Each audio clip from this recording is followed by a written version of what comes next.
here are the results on my Instagram story. As I knew, because I've been doing this for 10 years, is that people struggle with finding the right diet for themselves that actually works.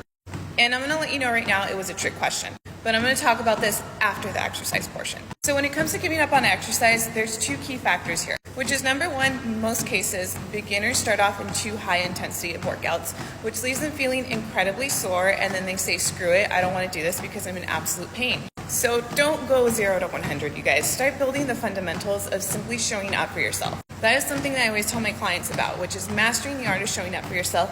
Write out a schedule of a workout that you like. You don't have to compare yourself to all these Instagram influencers regarding their level of intensity. Just start off where you are right now. And if that's walking every single day, that's better walking 7 days a week versus you doing 2 intense workouts and then saying, screw it, I'm over it, and not exercising again for the remainder of the year. I'd rather you walk every single day, 365, versus do 2 high intensity workouts for the entire year.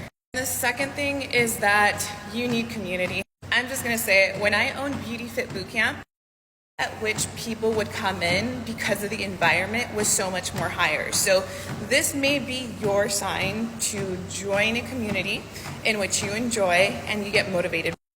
Now, for the part that you've been waiting for, which is regarding nutrition, it was actually a trick question because diets don't work. If anything, we need to reframe our mindset as to how we see diets as just a tool and not a lifestyle. There's a reason why I don't introduce a single meal plan to my clients until we've been working together for a minimum of 12 weeks. Because we have to focus on establishing core habits altogether, because that's what's gonna lead to the initial weight loss altogether.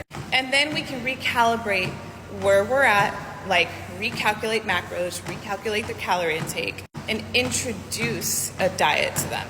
And this diet is only going to be used for about max 3-4 weeks. Proven that diets will restrict you. Diets are going to become an inconvenience to you. But once we have recalibrated everything, you go back to the initial fat loss fundamental habits that made you lose the initial 15 pounds to begin with. Because that's the problem with diets. The second you lose that extra weight, you go back to your old patterns. And if you don't fix those old patterns and behaviors, then you end up gaining the weight all over again. So start thinking about diets or meal plans as tools in your toolbox. Because if you use them as a method to save yourself or help you lose weight, you're always going to go back on that hamster wheel of doing a diet Monday through Friday, and then the weekend comes along and you lose your crap. It's focusing on habits such as the ones I teach inside of my one-on-one coaching program that help you alleviate the binge eating in the first place and have a strategic set of patterns, behaviors, and the way that you eat altogether.